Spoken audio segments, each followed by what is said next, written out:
Bienvenidos a esta nueva entrega de Oficina número 1.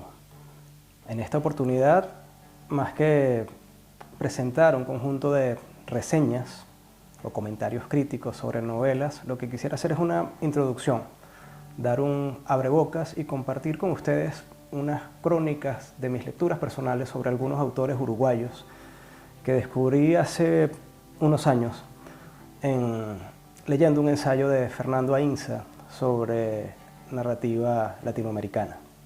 Por supuesto que había algunos nombres dentro de ese conjunto de autores que ya conocía, algunos que había leído, pero otros me resultaban ajenos, desconocidos, y esa curiosidad me hizo acercarme a algunas de estas obras, a algunos de estos autores, algunos de ellos muy célebres en su país de origen, quizás en Argentina, en el Cono Sur, pero más extraños o poco conocidos en el resto de América. Un autor de gran prestigio en Uruguay y que quizás en la última década, en las últimas 2 décadas ha tenido un poco más de notoriedad internacional a través de reediciones y reimpresiones de sus obras, es Mario Lebrero.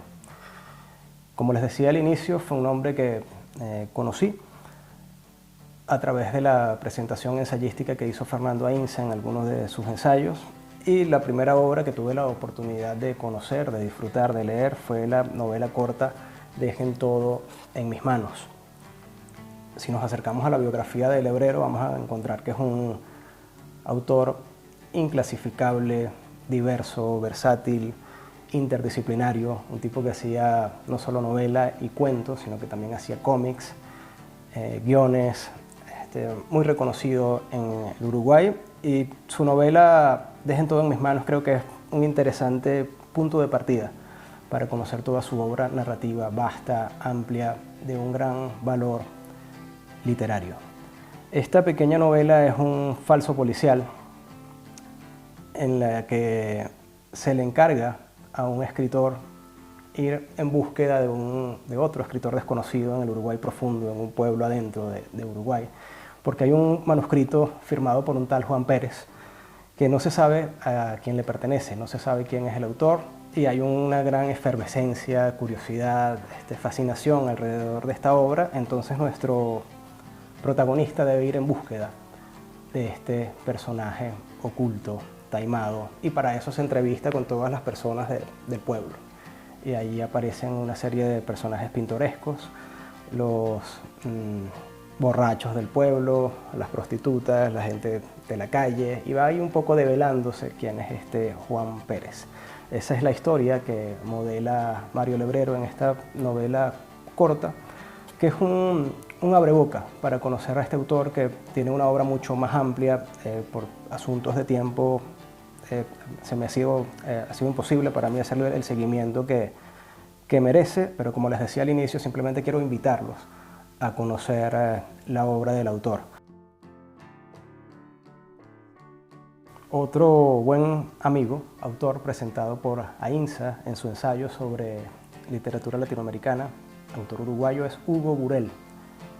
Honestamente, cuando tropecé con su nombre por primera vez, no lo conocía, no había oído hablar de él, y al acercarme a Google y revisar un poco su trayectoria biográfica, es un autor de gran importancia en Uruguay, con una vasta obra novelística, una cantidad amplia de obras, de novelas, muchas de ellas desconocidas fuera de Uruguay.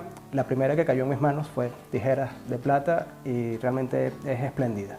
La recomiendo con gran entusiasmo, con admiración, envidia sana, una prosa deliciosa, fluida y muy atractiva, sobre todo el tratamiento de los personajes. Tijeras de Plata cuenta un poco la historia de un barbero que escucha, que oye, en el espacio de la barbería, la peluquería se convierte en un microcosmos de lo que es el Uruguay de su tiempo. Porque nuestro barbero no solo es un gran contador de historias, sino que también es un oyente. Y en ese sillón, en donde tiene que cortarle el pelo a todas las personas que visitan la tienda, escucha muchas historias. Y llega gente muy rara, gente muy pintoresca, gente de distintas clases sociales, con distintos traumas, conflictos internos, psicologías dispares, y entonces cuentan. y la peluquería se convierte en ese espacio de comunión, de tertulia, de conversación, que es lo que viene a darle forma a todo el empaque de la novela. El narrador hace mucho tiempo que le perdió la pista al barbero, apodado Tijeras de Plata, y entonces inicia una búsqueda para reencontrarlo, para buscarlo, para dar con él. Pero recuerda que ese espacio, que esa barbería de la infancia, de la juventud, era una especie de cenáculo literario, donde se contaban muchas historias y donde la gente iba a narrar sus historias inventadas o reales. A Armonía Somers me la presentó la profesora Francisca Noguerol, Paqui Noguerol, de la Universidad de Salamanca hace algunos años. Conversé con Paqui sobre mi interés creciente en aquel momento por la literatura uruguaya y me dijo: debes leer Armonía Somers. Este consejo que aprecio y agradezco. En esos años, en esa oportunidad, la editorial El Cuenco de Plata estaba reeditando gran parte de su obra y así pude tener esta primera aproximación a esta autora realmente formidable, insólita y desgarradora. Tiene una prosa bastante nihilista, intimista, angustiante, existencialista, por decirlo de alguna manera, quizás con aires de familia con Onetti, de quien ya hablaremos, pero es realmente estremecedora la manera como Armonía Somers reflexiona sobre su condición de mujer, sobre la enfermedad, sobre el cuerpo, sobre la soledad. También puede interesar a aquellos lectores que sientan fascinación o placer por la obra de Clarice Lispector en Brasil, María Luisa Bombal en Chile. Ese es el tono, esa es la oscuridad de la prosa de Armonía. Tiene una novela publicada en 1950 que es La mujer desnuda, otra que se llama Solo los elefantes encuentran mandrágora, que es una indagación sobre la enfermedad y la putrefacción del cuerpo y una búsqueda de la salud, todo desde un punto de vista muy psicologista, muy intimista y realmente perturbador. Pero quisiera en este comentario, en esta invitación superficial a trabajar su obra, hablarles de un cuento que se llama El derrumbamiento, que aparece en una antología del Cuenco de Plata llamada La rebelión de la flor. Hay una anécdota, un relato profundamente profano, me imagino que muy transgresor para la época en la que apareció, en la que vemos a una Virgen María en rebelión, protestando contra su imagen y contra su condición de pureza. Se revela. ¿Cómo se revela? A través de un personaje que huye. Hay elementos raciales, clasistas, muy interesantes que se abordan en este relato, en esta obra.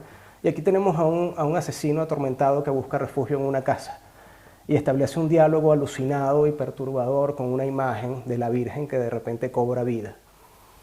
Y se confiesa ante este asesino y le dice: ya no soporto esta idea que tienen de mí, de madre buena y santa. No, maldito sea el mundo, mataron a mi hijo, no valen nada. Y es un diálogo muy cioreniano, si se quiere decir de alguna manera, muy estremecedor. Y ese es el tono de la mayoría de los relatos de Armonía Somers. Sí, hay algo gótico en ellos, profundamente humano, femenino. Los estudios de género la tienen como bandera de muchas de sus revisiones de la literatura latinoamericana, femenina de la segunda mitad del siglo XX, y sin duda vale la pena acercarse a cualquiera de los trabajos de Armonía Somers. Un nombre clave e importante de las letras uruguayas es el de Felisberto Hernández, y su serie de cuentos oscuros, en apariencia intransitivos, reflexivos, existencialistas. Hay algo común en muchos autores uruguayos que es muy llamativo. Ya vimos el caso de Armonía Somers, lo encontraremos también en Onetti, pero hay una especie de saudade a la portuguesa o melancolía, tristeza esencial en estos autores que es raro conseguir en autores de otras geografías, no con la fuerza ni con la idea de conjunto que vamos a encontrar en los autores uruguayos. Felisberto es un autor, no digamos perturbado, pero sí muy atormentado por su soledad, por su búsqueda de algo. Tiene algo pessoano también. Además, la relación con la música es muy interesante. Su primera novela, Por los tiempos de Clemente Collin, cuenta un poco su aprendizaje de la música, un profesor de piano. Siempre música y literatura están muy ligadas en los relatos de Felisberto Hernández. Son textos fragmentarios, no siempre con la hilación clásica o tradicional de una novela. Tienen rupturas de repente inesperadas. No son relatos cerrados, son textos muy de vanguardia, pero sin la conciencia de querer romperlo todo o hacer algo diferente, sino que son algo como muy natural, es algo como muy natural del autor. Quisiera presentarles un libro de cuentos, me parece de los años 40, un texto del año 1947, Nadie encendía las lámparas, que creo que los cuentos que aparecen en este libro dan una idea bastante completa del tono, la atmósfera, el tratamiento del lenguaje y las historias que cuenta Felisberto Hernández. Son cuentos, decía al inicio, en apariencia anodinos, donde da la impresión de que no está pasando nada, pero el mundo interior de los personajes realmente está siendo sacudido por emociones fuertes, silencios complejos, búsquedas. Hay una psicología muy rica en el tratamiento de los personajes de Felisberto Hernández. Siempre la música está muy presente en estos trabajos, una música interior, melancólica, nostálgica, triste, trágica. No hay alegría en estos relatos, uno se queda con una sensación de vacío, de desasosiego al abordar esta obra. Es una experiencia estética deliciosa, y ocurre lo mismo, encuentro el mismo fenómeno cuando nos acercamos a novelas de Armonía Somers o de Juan Carlos Onetti. Recomiendo entonces Nadie encendía las lámparas de Felisberto Hernández. Y ahora quiero hablarles de un autor que sí es profundamente conocido, quizás el más popular de la galería de autores que hemos seleccionado para esta oficina número 1, pero creo que es interesante nombrarlo y reconocer sus méritos estéticos. Me refiero a Mario Benedetti. Está sobre la mesa no solo por el valor de sus obras, sino también por una anécdota que quisiera compartir.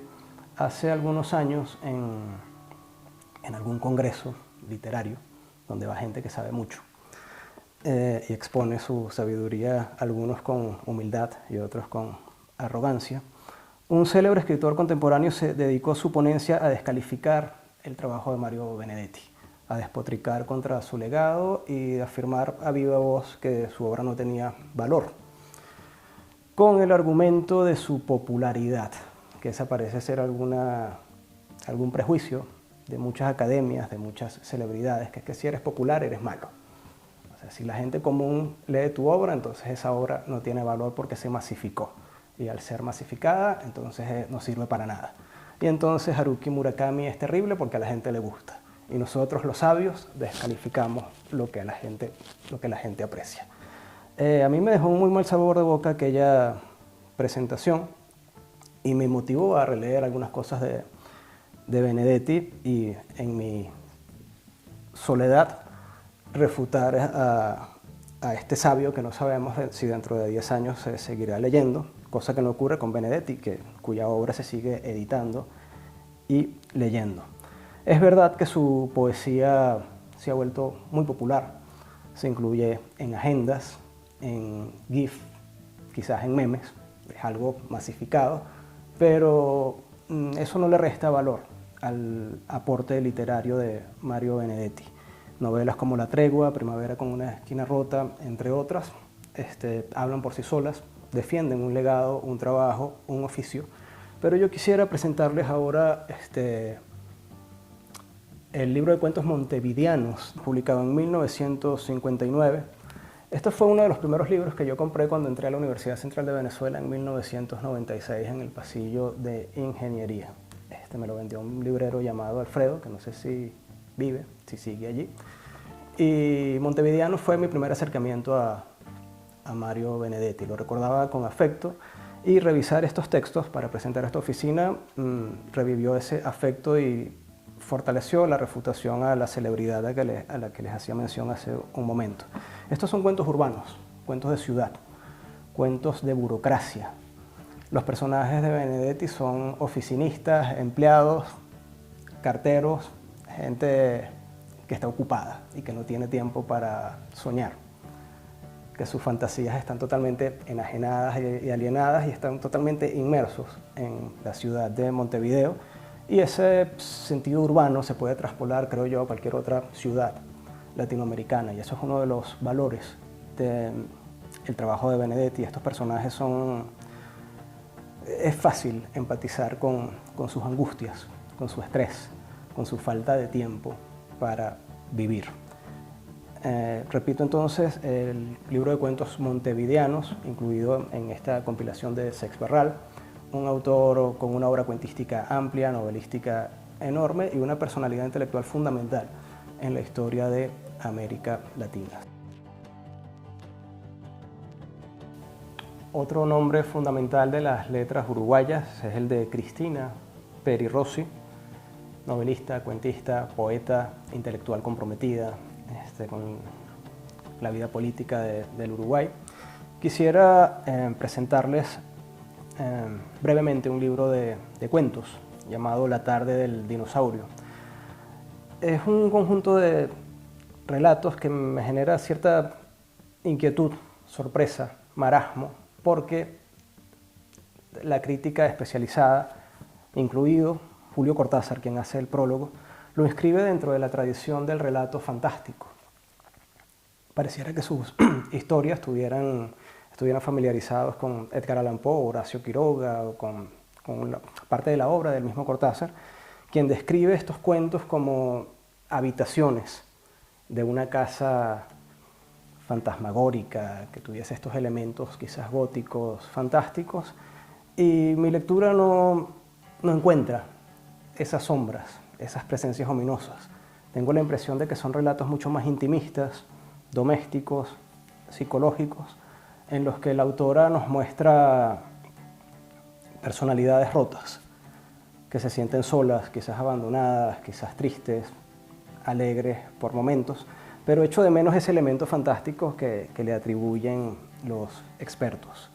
Hay relatos acá que hablan de experiencias o vivencias muy íntimas, la relación entre un padre y una hija en el exilio, cómo se derrumba la imagen del padre, las aspiraciones de la niña, la tensión erótica entre dos hermanos, la tentación de este incesto que hay en una familia quizás un tanto disfuncional, y así son la mayoría de los relatos que aparecen en el libro.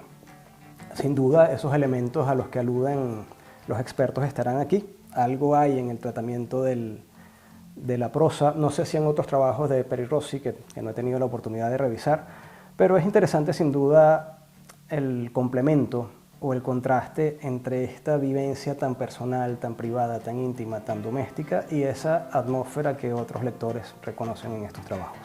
En cualquier caso, es una autora fundamental de las letras uruguayas y si quieren acercarse a su trabajo, reconocerla y familiarizarse con sus historias íntimas o fantásticas, recomiendo La tarde del dinosaurio de Cristina Peri Rossi.